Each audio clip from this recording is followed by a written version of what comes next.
When we lead with love, we carry it 24/7. And when we teach with love, we make sure our students don't forget it. To be black and to educate, to be superhero without the applause. It's to show up and show out no matter the cause. It's to play for the students no matter the winner. Because when we work arm in arm, the impact is bigger. Welcome to Untenured Podcast, where educators have a space to speak their truth. So tap in and listen to the very voices that mold our youth.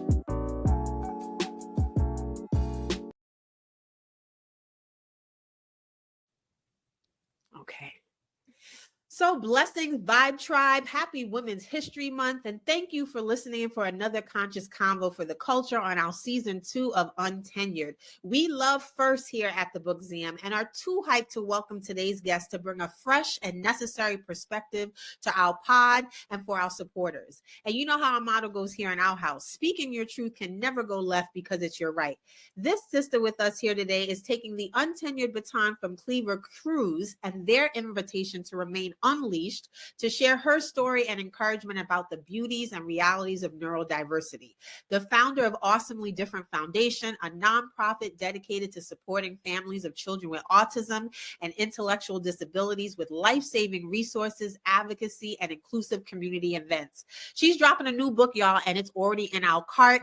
March 17th, called Moments of Joy, 90 Days of Encouragement for Parents of Special Needs. And we can't wait to get our hands on it for professional and personal reasons as a mother, too, of a neurodiverse rock star.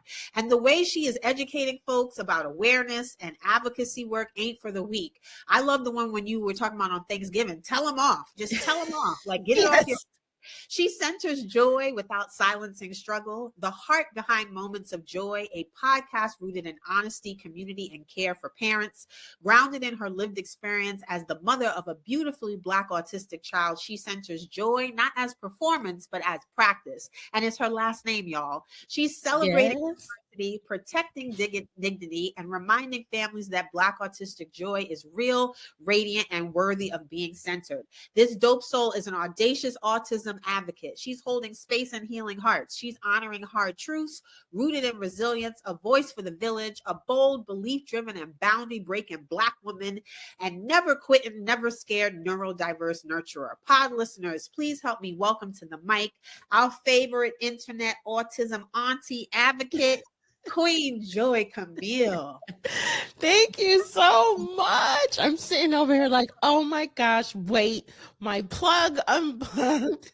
1 second. I'm coming back to the camera, guys. I'm so excited to be here. No problem. Listen, and she's a pod host. She's a multi-hyphenate. She's going to plug in her microphone. And listen, y'all, she's the author. She's an advocate. She has her own podcast. And this will be a first because from one autism mom to another, it'll bring this new, fresh perspective. So happy Women's History Month, period. How are you feeling today?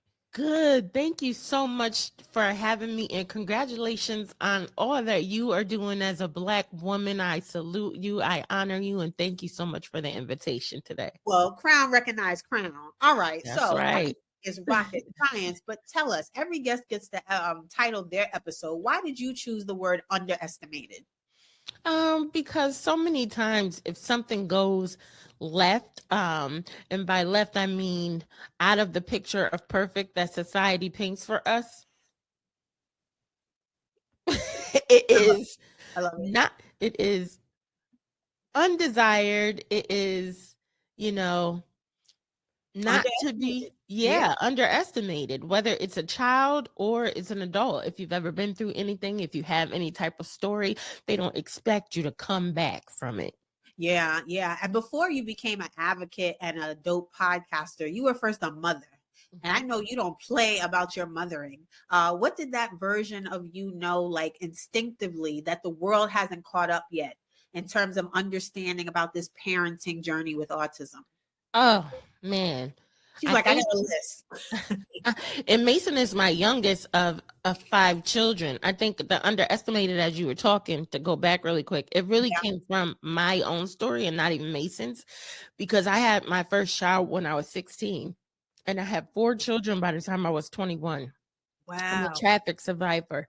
So that I'm not even supposed to be here where I am, my children are supposed to be broken, just statistically, we are not. We were underestimated. We lived in low income housing, but Listen, But God. but God and hard work, you know? Yes. And so what I have learned with Mason, who is my youngest, is to allow myself to crumble up all of what I thought I knew about parenting and give myself the grace to start over. You I know, love I will never make my child another plate of food. He's going to eat this food at this table. No. because that's what I cooked. Yeah. Okay, no, that's not happening. You know, I'm gonna allow him to have his safe foods, what the foods that he likes, and allow him not to like what he doesn't like. Yeah. And shout out This to is your on. calling lays out when they changed that bag, because my daughter loves white cheddar popcorn. And when Smart Food changed their bag, you would have thought they changed the product itself. She was not having it Yeah, either. So all of yeah, the attention to details and things is really a calling in to a heightened level of awareness. And absolutely. I love that you're also calling out this idea that you had to learn a new language. Mhm. But more importantly, probably had to unlearn a lot of things, Oh or yeah. maybe even invent language for yourself. What are some things that you're still unlearning on your journey? Oh my gosh. I think a lot of it has to do with education right now. You know, just there's a term that's unschooling. Huh. So we think because we've gone this way in elementary school, all throughout public school and college, it's hard for us to paint another picture for our child. But thank God for online, Yes. and seeing children who have special needs still prosper, still do well, even though they're not in public school. Yeah, yeah. And I love that you're calling that out, because I want to ask you a question also, selfishly Mhm. driven, about the public school system and your decision to Yeah. pull Mason out. But Mhm. before I do that, centering joy, because it's in your name and it's in your practice. How do you like center joy without sugarcoating reality? Like, protecting your joy, especially when the world expects like inspirational stories on demand, possibly from you. I think it's important. You can't have one without the other. Choosing joy is because of a reason. You need the joy. If you already lived in it, there'd be no reason to have to choose it. And through this journey of raising children with special needs, it is not always perfect. Our children are all going to be on a different level because it's a spectrum. And Yes. so somewhere along the line, I learned to embrace also whatever the future might look like for Mason. So Yeah. not all of our kids are going to be A plus, go to college, do those things. And as I connected online with parents who had children that were older than Mason, I became okay with wherever it ends Wherever up it for goes. us. We're Yeah. gonna choose joy continuously through this. Like, joy is happiness that is not based on circumstances. Outcome. Yes, That yes. Yeah, means that definition. whatever, Whatever. wherever, however, I'm in control of this. And I love that you're presenting. I mean, autism is literally a spectrum, but even when we think about like blackness, similarly, there's not like one way to be black. There's not one way to be autistic or looking autistic. And so, how do we keep all of the variations of what the future could look like in our heart posture? And Mhm. for me, my daughter, Mia, she's my middle child. So, even the dynamics of having an older brother and a younger brother, that right Yeah. there, like your birth order in the Yeah. also plays a role in your uniqueness on the journey. And, one of the things you're making me think of too is how we're seeing more Black celebrity families speak openly about raising autistic and hmm special needs children. hmm Toni Braxton was never quiet about it, but Right. Evans and Nick Cannon and Tisha hmm Campbell and Tony Snell and Yeah. all of these celebrities that are now more vocal than probably ever before in Mhm. spaces where they had to be whispered or hidden. And Yes. from your perspective, what do you think is shifting in our culture or community, especially Black community, that's making more of us feel empowered to name our neurodiverse rock stars out loud? I think it has a lot to do with social media and Mm, making back in the day when there was no social media. Say if you lived in a town, a small town, and your doctor tells you your child is autistic, yeah, you don't know what that is. I think back in the day, it's important to note that autism wasn't always diagnosed to Black and brown families because they were low income. It was more of a high income thing. If you could go to a psychologist, if you could go to get this actual diagnosis, visualization, yes. they would be labeled with mentally retarded, mental retardation. That's such a sting. Yeah. So of course they wanted to hide their child. And also it was encouraged to institutionalize your child. Two things. And so some did because they didn't know any better. And I think about Henrietta Lacks, her Oh, daughter had special needs, and she did institutionalize her because she didn't know any better. So now we're in a place of finding community online, and we are empowering each other to say, like, yes. Me Too is sort of its own Me Too Its movement. own sentiment. And shout Mhm. out to being in community together apart, because That's right. I'm not gonna stalk you, sis. But now that I know that I got Camille Joy, I can let's pick her brain directly. Yes. It really Yes. thrives off of community, because you Hmm. already feel like you're an island when it's an Yeah. overwhelming feeling to get the diagnosis. But especially in Black and Brown communities, Yeah.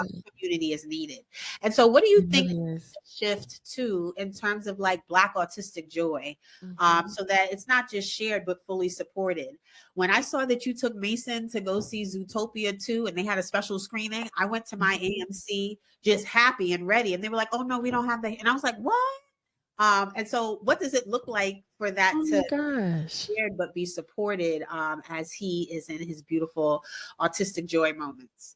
Yeah, it means everything. I think it's important to share both sides. Sometimes I see people share the hard things and I'm like, oh, I wish they wouldn't share that. But you know what?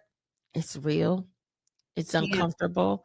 yeah, But the joy is needed, because when a parent receives a diagnosis and through hard things happening, sometimes it's hard for you to find that. So yeah. showing the happiness and the joy times, the joyful times are so important so that it can help another parent to see. Like, you went right to the movies.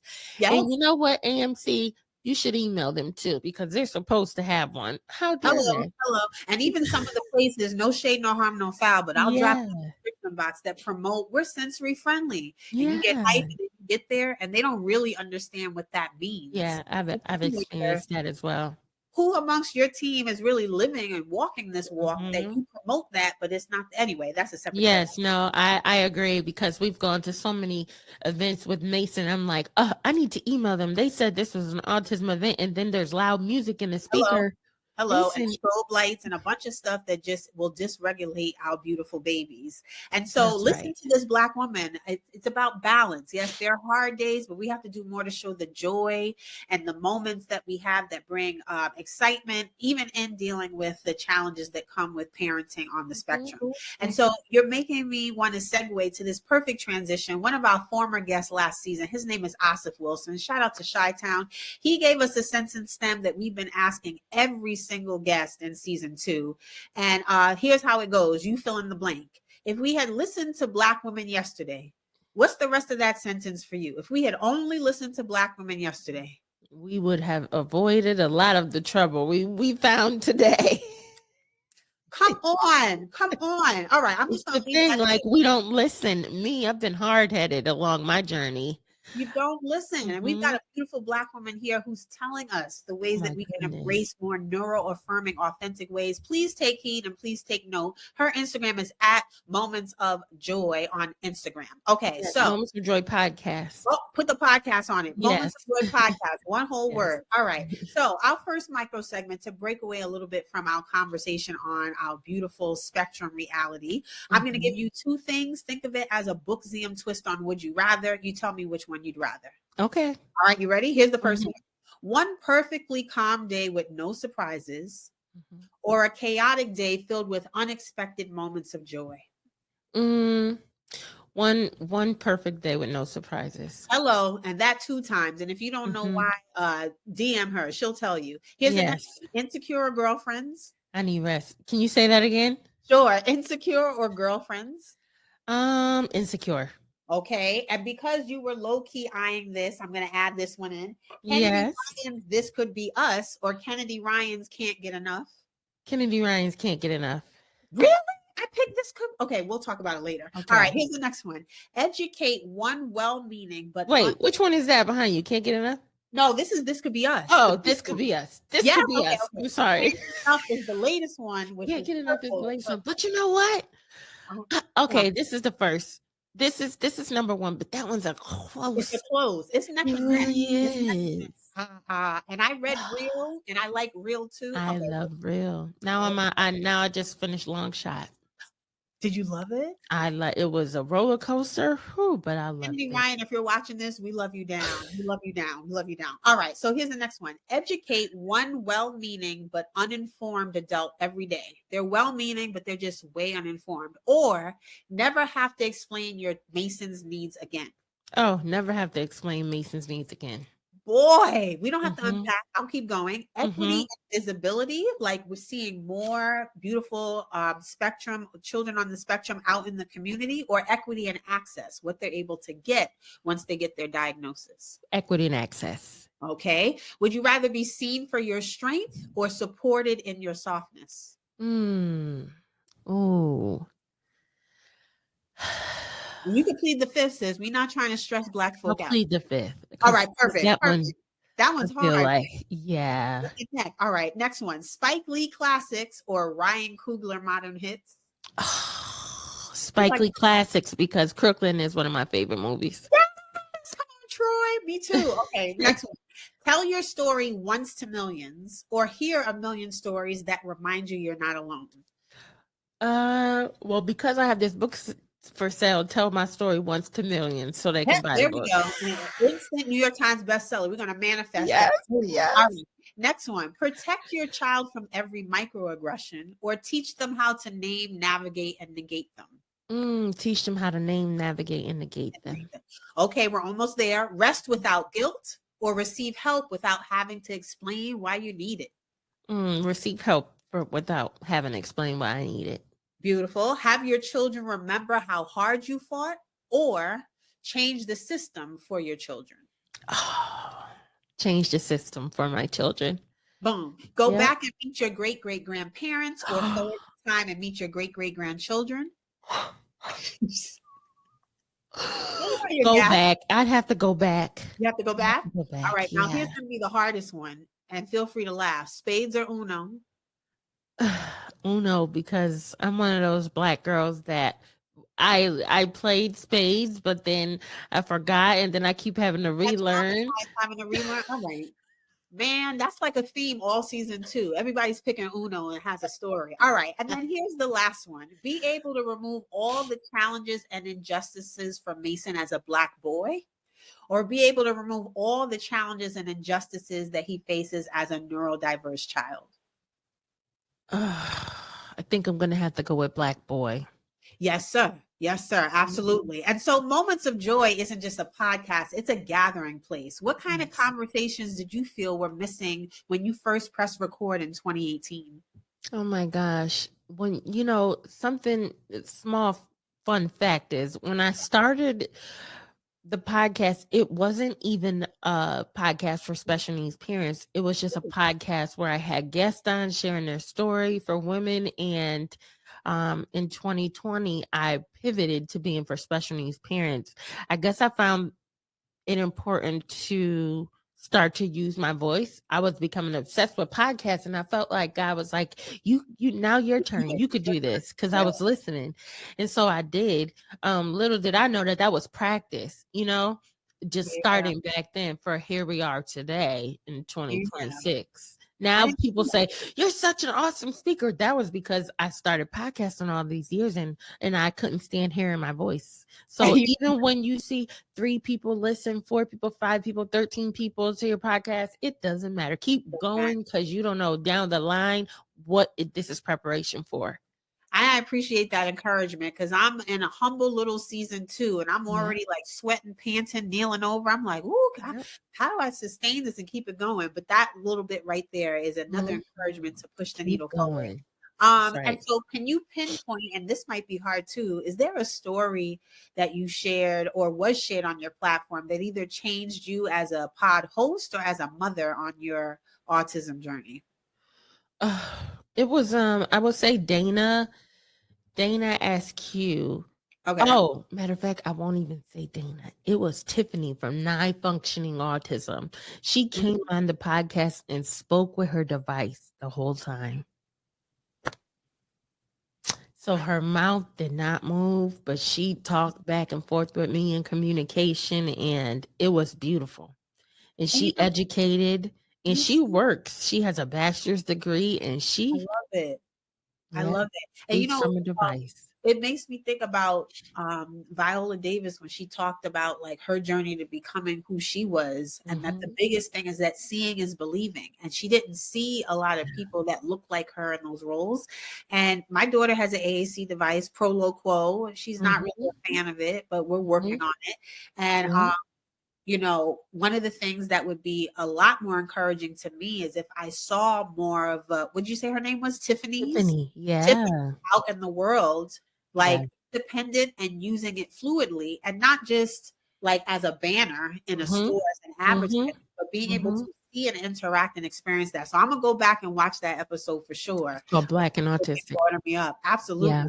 And so when I think about, you know, even the process of evaluations and trying to navigate, you know, IEP documents and things in the school, I also, in my IG sleuthing and stalking of you, saw that you recently made the necessary but challenging decision to pull Mason out of public school. Mm-hmm. And as, again, a parent of a daughter who's in 812 and is currently struggling, I'm struggling with helping her fit into that environment. You Right. helped open my eyes to the epiphany that maybe that's because she shouldn't be trying to fit into it, the environment Mm-hmm. built around her. So Yep. can you talk to us a little bit about that real decision you made, and when Yeah. crossroads and what really put you onto the map of homeschooling, which he does now? Mm-hmm. So it was a process. It took 2 years of frustration and one hard moment. So Mason was in special education, self-contained classroom, not general education. So Okay. here in Texas, they don't go on field trips. They don't eat lunch in the cafeteria. They don't get music. They don't get art. So I found myself continually advocating for him for that because he loves art. He loves arts and craft, and he loves to sing. But it just, I hired an advocate. It was just becoming increasingly difficult. In his third grade year, his teacher basically accused him of inappropriate touch. When he came home, it said inappropriate touch on his paperwork. So I was like, what does this mean? So I called a meeting with her, an emergency meeting with her and the principal, and Mason liked straws. And he also needed to go in the building with a stroller because he Yes. refused to go in the building. So he was in his stroller and he dropped his straws, and she bent down to pick him up, and he grabbed the back of her pants. Now, in the meeting, she went on to say, I know that he's a preteen, and I know he's experiencing things in his body that he can't control. So that was it for me. That No, ma'am. moment, No, ma'am. I went Meaning, from the point, point, point. I tell went them from the floor to the all. roof. Tell And them. it was at that moment I told the principal, my son is not safe here. If this is his teacher, Come on. and she doesn't understand sensory, and she doesn't understand that in that moment he wanted his straws and not Hello. you, which to me is common sense, we have a problem, because this is beyond autism. Now I'm questioning whether she's doing that because he is black, because Yes. he's the only black kid in his class. Those are the questions we had to ask. So I was like, he doesn't have to be here. The Yeah. reason I knew I could make that decision was because of other parents that Mm. I've seen. I will shout out Shaden's mom. Shaden is 13. She homeschools him, but how she homeschools him is she started a little bakery, a cafe, and he works there. She teaches him how to work the register. She's teaching him how to run that business. It's not conventional. So when I saw that, my mom said, well, if you take him out of school, what about his high school diploma? We can go another route. Yes. Yes. So Mason, he is taught by us, but he goes to ABA, he goes to speech, he goes to OT. That stroller that he needed to go in the school, he doesn't even need it to go in their building. He's happy. So he was trying to communicate something to me through his Yes. behavior that I didn't know. And And that so resistance was not defiance. It was like, yep, mommy, the no, right? resistance wasn't defiance. And Yep, so encouragement to follow your mommy instinct, and especially for our neurodiverse babies, that pay absolutely. attention to their behaviors. And now you have Yep. me thinking about, when my daughter goes spaghetti legs and doesn't want to get on the bus, what is that really rooted in? What is it? So girl, you might have to open up one more spot. You might have to do virtual Mhm. school from Texas. But you know what? Here's how I do. Yeah. Here's what we do. Homeschool doesn't mean you're gonna do this 8 hours a day, which is I got this from another parent that I know. She homeschools her son in North Carolina. She's like, Camille, I teach him for an hour. I teach him for 2 hours. It depends on where your child is. We're not filling them up with 1, 2, 3 all day. Yeah. So Mason, he has a problem waiting. So I put on the microwave and I'm telling him, no, you count backwards 20, 19, 17, 16. And, and then he's asking me for taquitos for lunch. So I'm going 1 plus 1, 2, 3 is, and then I'm teaching him that way, Yes. not the way we knew. Yes. So it's totally reimagining even what Yeah. education looks like and meeting our young people where they are.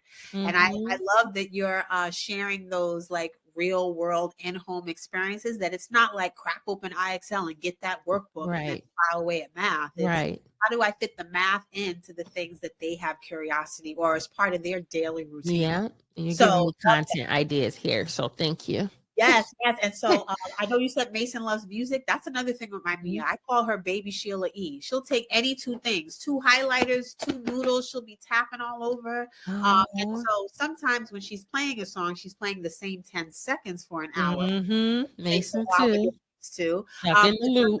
yeah, but nonetheless, how do we leverage music, right? How can Mhm. music move us and teach us things, which is a Yep. perfect segue to me asking you, do you have an artist who is either your go-to for inspiration on those hard days or who you feel like their swag matches your advocacy vibe?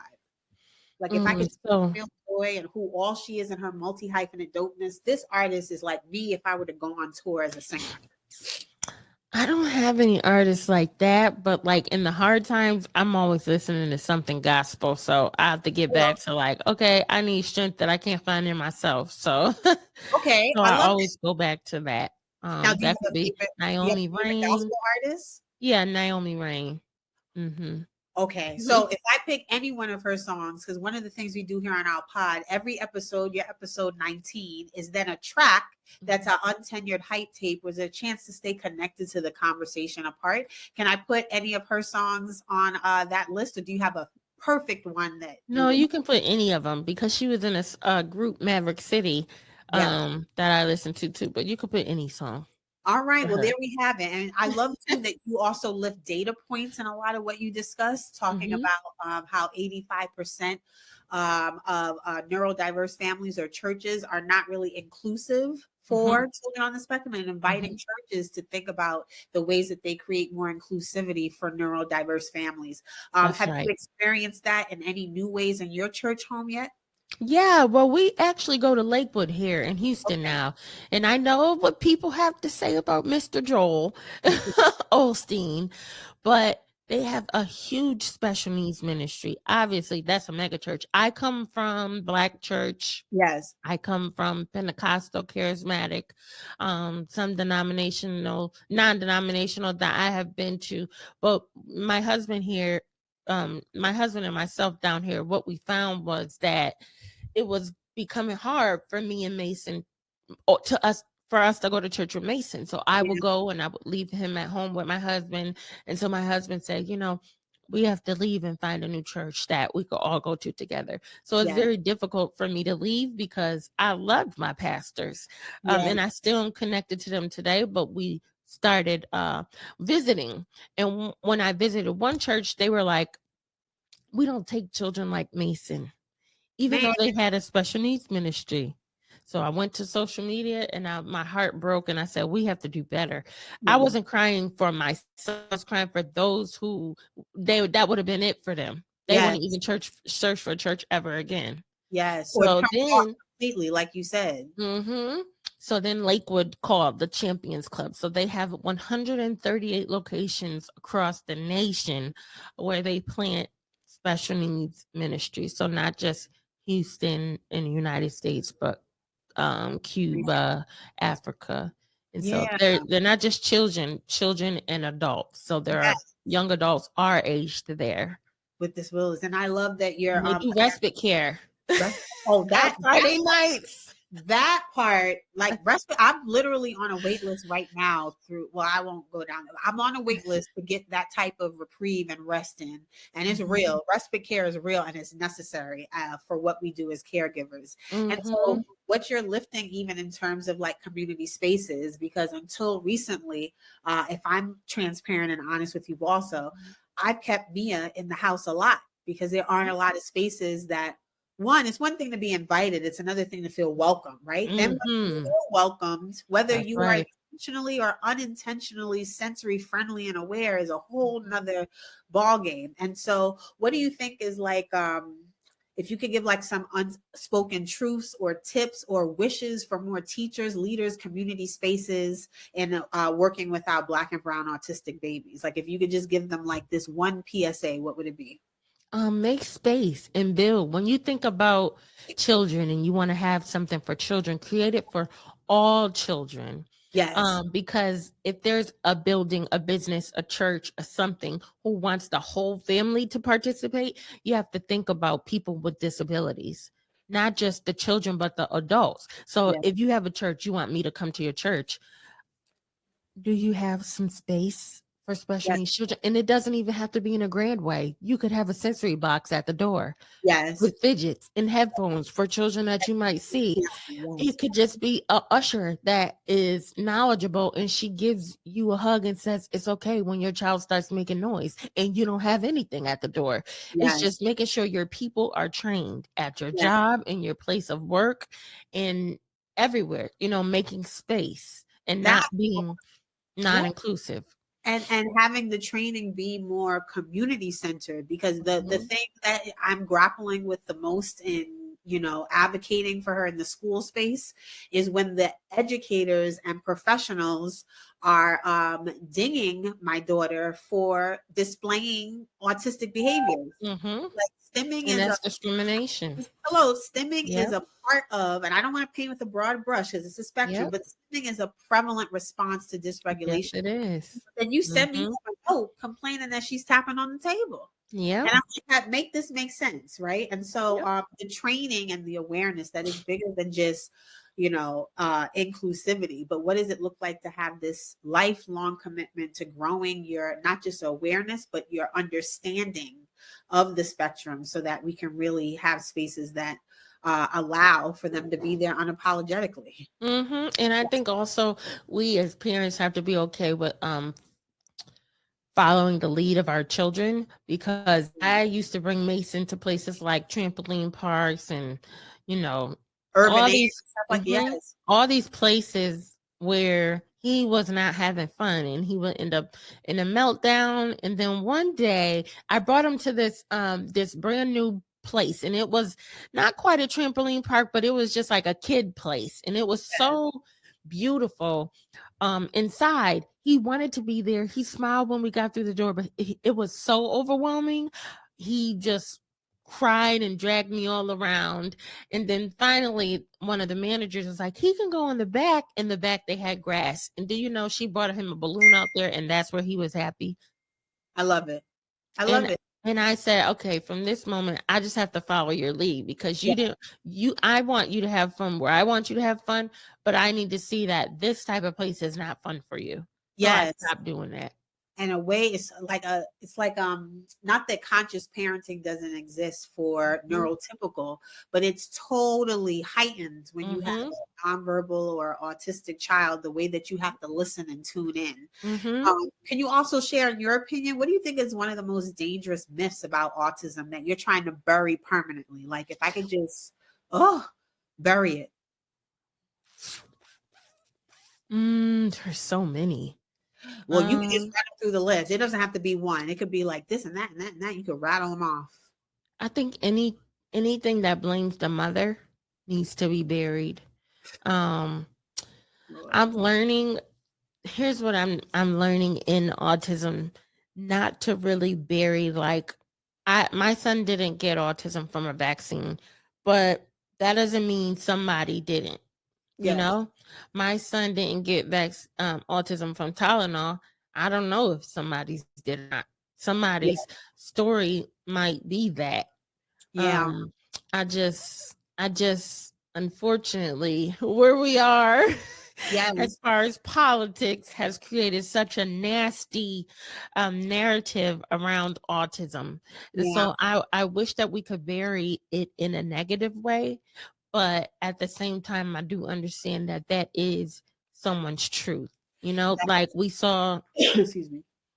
an ugly video you know, that went viral of a young man Oh, yes, with the hitting pan. his mom. And so while many of us would have views like, what, you know, why would she put that up? That would never be us. That is her truth. Yes.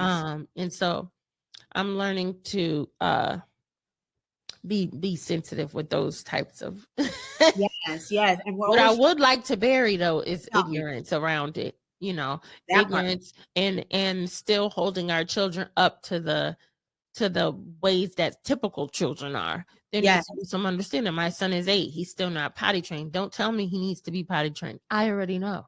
Yes. All forms of communication are beautiful. He doesn't need to speak if he can't. Yes. He can Yes. use his AAC device. He can use sign language. Those are communication should be valued because it's ableist not to view autism Yes. that way. Yes, and I think you'll connect with this too. So even my daughter, Mia, who will be 9 in a few days, she enjoys playing with her 2-year-old brother's toys. Yeah. Sometimes there's comments like, "Isn't she almost 10? Why is she playing with that toddler toy?" And I think you post something similar, and it's like Yep. that makes her happy. That's Absolutely. that. And not for nothing, I've seen 50-year-olds play with a 2-year-old toy, and so what? Yep.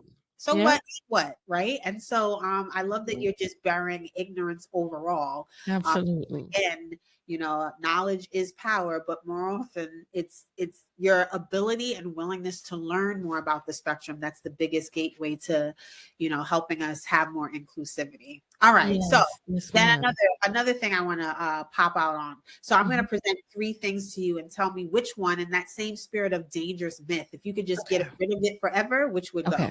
Ready? So only teaching and promoting autism awareness in April, because you know April's Autism Awareness Month. So that's where it lives, nowhere else. Yep.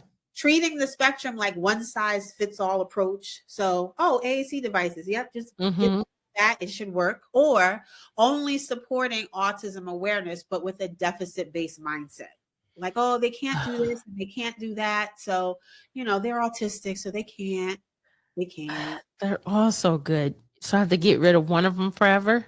Yes, because you've got magic in you. You're manifesting a lot in life. And if you could get rid of one for all of the parenting community. I think maybe number 2. Yes, the treating the spectrum like one size fits all. Yep. And I love that you picked that one, because one of the things that I'm very excited about in your book that I know will live in there, it's 90 days of encouragement for the because there's so much of this work that's still needed to support the babies. Yeah. Their fiercest advocate. And, you know, they say you're a parent for a lifetime, but that takes on a whole nother meaning when you're a caregiver to someone with special needs. That's right. And parents need that love and encouragement too. So I really do. 90-day book, 365, but we won't talk about that. What are some of your favorites? Pre-order that book. Don't wait till the 17th. No, ma'am. Bookshop.org. Or Amazon here. Oh. In bookstore. I've already ordered it. Oh, thank you. Yes. There's something you're really excited about other than the book release as a whole and doing your Audible recently, like something that you really love that you hope people tap into with your book? I really love community. There'll be several points to connect. So the launch, I think I may be doing a small book tour, and then in July we do our huge Moments of Joy Fest here in Houston. So I'm really looking forward to connecting with community. Well, listen, I don't know about this year because my budget is budgeting and life is lifing, but I know you do it annually. And one of my moonshot goals is to be able to be in community with you in person in Houston sometime soon. And then our last micro segment, I might rename this in the spirit of you. Tell them off from your Thanksgiving posts, but we call it They Say, You Say, a chance to clap back at something you hear that's just purely ignorant, purely stereotypical, and straight trash, you get to say the first thing that comes to mind unfiltered. You ready? Yeah.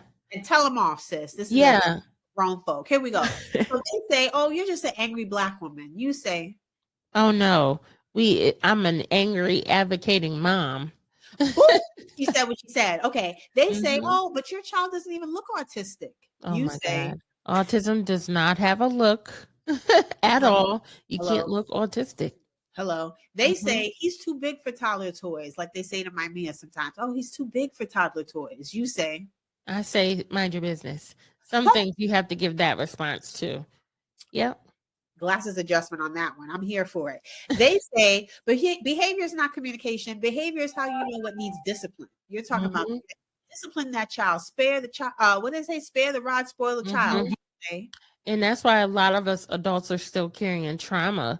Like everything didn't have to result in a whooping, a beating, Hello. and go getting a Hello. belt and spanking Hello. our kids. Absolutely not. We have to have some more tools in our box in 2026. Hey, that might be a T-shirt. Grow your toolkit. Hmm. 26. Yeah. I They. mean, the only thing you could do is go spank them. I You know ain't got nothing else. that says more about you, boo. Yeah. So they say you're doing too much advocacy. Like, just be the mom. Leave that to the professionals, the Mm. ABA and the speech and the devices. You say, They don't know more than us. They went to school, but we have lived experience huh? in this thing. So yeah, we are the professionals. My sister called me from work today to ask, she's a teacher, to ask me a question because her and the school psychologist were wondering something about autism. Mm, We are the professionals. They don't know. hello. They They don't know don't more than us. I don't care if it listen. is the doctor. You are the professional of your Listen, child. listen. That part times 10. And then here's our Mhm. last one. They say your beautiful book, Moments of Joy. It should be banned with the Baldwins and the Marshall. Oh, ban that book. She's spreading too much. You say, No, it's so necessary. It is so necessary for our community. You know, yes, not even just on the hard days, but just to fill your cup. Keep on yes. pouring in encouragement, encouragement. Love that. Love that. And so before we close, we just want to say this. You titled this episode Underestimated for a reason, because too often Black autistic children are just that. Black mothers are underestimated. Joy is underestimated. And the power of advocacy rooted in love boundaries is often underestimated. But what you gave us today was a reminder. Sorry about that. What you gave No us today problem. was a reminder that advocacy, and true advocacy, it is not quiet, but it's loud. It's about being consistent, courageous, and deeply in care. You showed us that joy is not the absence of struggle. It's choosing dignity, protection, and possibility every day. The Thank Black you. autistic joy is not rare, not fragile, and not optional. So make sure you grab her book, Moments of Joy, because the parents need some love and encouragement too. That's right. 17th. It's not just a book, it's a lifeline, and it's a love letter and a reminder that the village is still here. Any closing words for our viewers? No, I just want to, well, yes, I just want to say thank you so much for having me. And I wish you much continued success on what you're doing. Yes. And to everyone listening, always remember that you have the option to choose joy. Yes, you have the option to choose joy, but it's not optional. Buy her book, follow her on Mhm. Instagram at Moments of Joy Podcast. Thank See her you. beautiful journey with her beautiful son, Mason, and her family. Be encouraged, cry with her, laugh with her, grow with her, but most importantly, stay connected and in community. So, this guest, not underestimated, understood, honored, and absolutely necessary. Peace, love, and blessings. Thank Thank you. you.